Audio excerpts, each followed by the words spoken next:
चलिए इस बीच रुक कर लेते बड़ी खबर का वाराणसी से। इस वक्त की बड़ी खबर जहां पर सीएम भूपेश बघेल वाराणसी के दौरे पर है, तो आपको बता दें कि वाराणसी दौरे पर है सीएम भूपेश बघेल। ऐसे में प्रियंका गांधी की रैली में सीएम भूपेश बघेल शिरकत करने वाले हैं, जिसको लेकर तमाम तैयारियां पूरी की गई है। सुरक्षा के भी पुख्ता इंतजाम किए गए हैं। किसान न्याय रैली को करेंगे संबोधित सीएम भूपेश बघेल लगातार एक्शन मोड में। आपको बता दें कि आने वाले समय में यूपी में विधानसभा चुनाव है और जिसको लेकर काफी ज्यादा सक्रिय नजर आ रहे हैं सीएम भूपेश बघेल, और ऐसे में आज वो वाराणसी के दौरे पर रहेंगे। आपको बता दें कि सीएम भूपेश बघेल इस दरमियान प्रियंका गांधी के साथ रैली को संबोधित भी करेंगे। लगातार कांग्रेस शुरू से लेकर अब तक किसान के साथ खड़ी नजर आ रही है।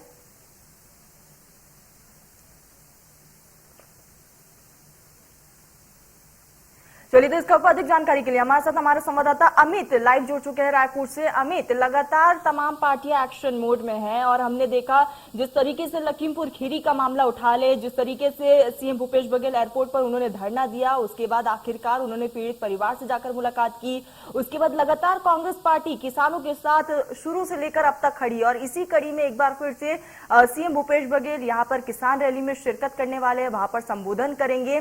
तो आने वाले चुनाव को लेकर विधानसभा चुनाव है यूपी में, और ऐसे में यहां पर सीएम भूपेश बघेल काफी ज्यादा सक्रिय नजर आ रहे हैं। बिल्कुल तरन्नुम, जिस तरीके से उत्तर प्रदेश में विधानसभा चुनाव है और विधानसभा चुनाव उत्तर प्रदेश में इस बार जो हो रहे हैं, इसमें सबसे बड़ा मुद्दा जो बनाया जा रहा है केंद्र सरकार के 3 कृषि कानूनों के विरोध में जो किसान खड़े हैं उनको एक तरह से भुनाने की कोशिश में लगी हुई है कांग्रेस। और कांग्रेस एक तरह से अब मुखर हो गई है। और वहीं लखीमपुर खीरी ने तो इस पे सोने पे सुहागा वाला काम किया है कि लखीमपुरी की घटना ने एक तरह से कांग्रेस को एक तुरुप कार्ड दे दिया, ट्रम्प कार्ड दे दिया है कि अब इसे एक बड़ा चुनावी मुद्दा बनाया जा सकता है। और जिस तरीके से कांग्रेस ने अब किसानों के मुद्दे को लेकर मुखर होकर न केवल वो रैलियां निकाल रहे हैं, मौन व्रत रख रहे हैं, तो इस तरह की कई चीजें वह करते जा रहे हैं और किसान हितैषी होने का दावा भी कर रहे हैं। साथ ही वह ये बताना चाह रहे हैं कि हमारे जहां भी हमारे कांग्रेस शासन है वहां पर किस तरह किसान खुशहाल है। तो किसान हितैषी होने का जो दावा कांग्रेस की तरफ से किया जा रहा है, इसी की श्रृंखला में जो छत्तीसगढ़ में मुख्यमंत्री भूपेश बघेल हैं उन्हें वहां पर महारैली में शामिल किया गया है, ताकि वो छत्तीसगढ़ के रोल मॉडल को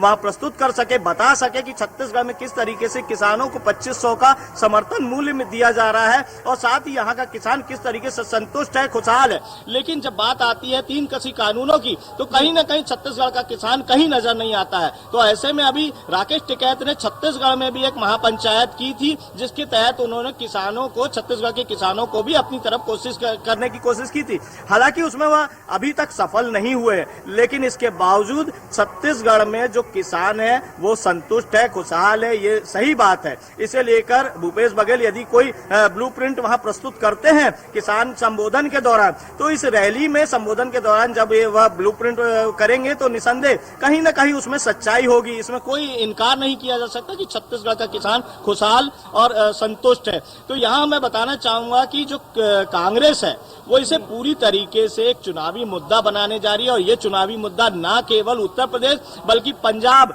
छत्तीसगढ़ सभी में इसे एक बड़ा मुद्दा बनाया जाएगा। जी अमित, यहाँ पर आपने कहा है कि लगातार किसानों के मुद्दों को यहाँ पर विपक्ष लेकर चल रही है, तो ऐसे में क्या लगता है जो यूपी में आने वाले समय में विधानसभा चुनाव है, तो ऐसे में कांग्रेस को फायदा मिल पाएगा इसका?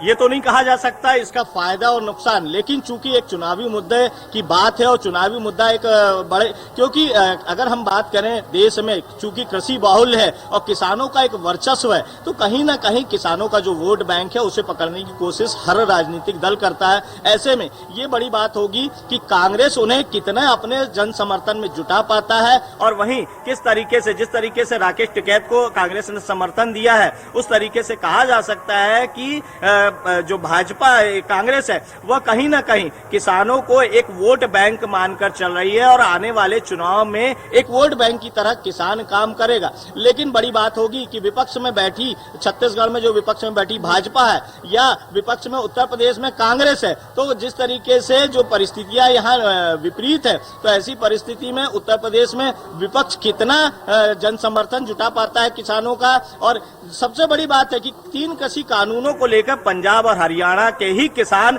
नजर आ रहे हैं। इसमें अन्य राज्यों के, दीगर राज्यों के किसानों को कहीं भी उपस्थिति नजर नहीं आ रही है। तो ये कहा जा सकता है कि ये एक विशेष वर्ग के किसानों के लिए, विशेष क्षेत्र के किसानों के लिए 3 कृषि कानूनों का विरोध किया जा रहा है और देश भर में अब कोशिश कर रहे हैं राकेश टिकैत की सभी किसानों को एकजुट किया जाए। वो कितने सफल होते हैं ये आने वाला समय बताएगा, लेकिन अब किसान भी समझदार हो गया है। वह जानता है कि कौन हमारा हितैषी है, कौन नहीं। तो ऐसी परिस्थिति में किसानों के ऊपर सारी चीजें रहेगी कि वह किस पार्टी को अपना समर्थन दे और किस पार्टी को ना दे।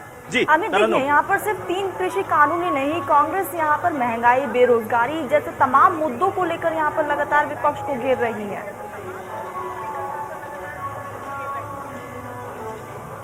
बिल्कुल, जिस तरीके से मुद्दों की कमी नहीं है। हालांकि देश में महंगाई जरूर बढ़ी है।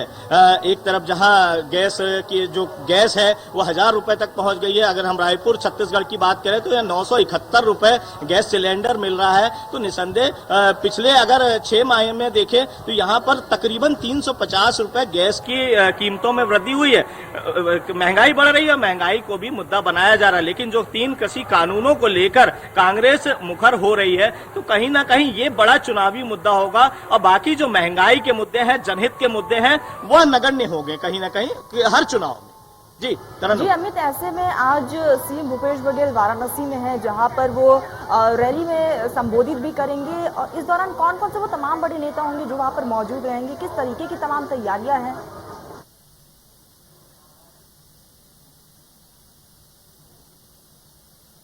को लेकर जहां प्रियंका वाड्रा को कई घंटे की अघोषित हिरासत में रहना पड़ा था, तो ऐसे में कांग्रेस ने इसे एक प्रतिष्ठा का प्रश्न बना लिया है और आज प्रियंका वाड्रा वहां पर एक बड़ी किसान रैली करने जा रही है और उत्तर प्रदेश में एक तरीके से राजनीतिक माहौल को कांग्रेस द्वारा गरमाया जा रहा है। इसके लिए मुख्यमंत्री भूपेश बघेल को भी बुलाया गया है और मुख्यमंत्री कल रात यहां से रवाना हो गए हैं।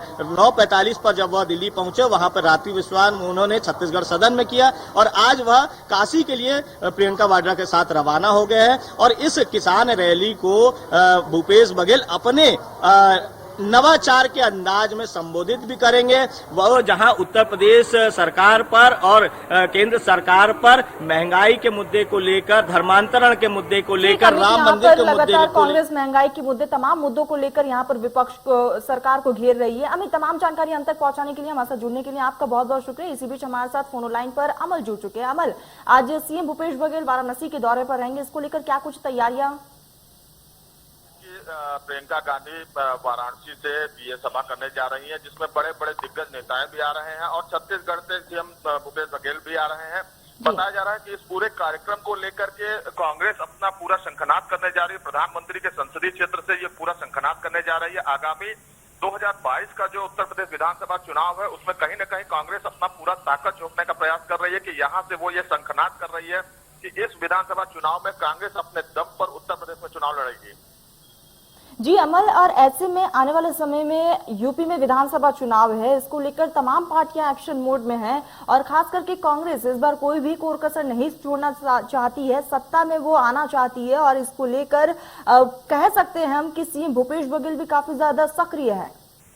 जी, खास तौर से देखा जा रहा है कि सीएम भूपेश बघेल भी इस पूरे कार्यक्रम को यहाँ पे संचालित करेंगे, यहाँ पे संबोधन भी करेंगे जनता को, जिसके लिए पूरे उत्तर प्रदेश से क्या आसपास के राज्यों से भी कांग्रेसियों को बुलाया जा रहा है। यहाँ पे एक बड़ी संख्या में मतलब एक पूरी ताकत दिखाने का प्रयास किया जा रहा है कांग्रेस के माध्यम से कि कहीं न कहीं हम भी मैदान में हैं और इस बार पूरी टक्कर देने के लिए हम मैदान में खड़े हैं भाजपा को। ठीक अमल, तमाम जानकारी हम तक पहुंचाने के लिए आपका बहुत बहुत शुक्रिया। मध्य प्रदेश छत्तीसगढ़ की हर खबर सीधे आपके मोबाइल फोन पर, सोशल मीडिया के हर प्लेटफॉर्म पर है।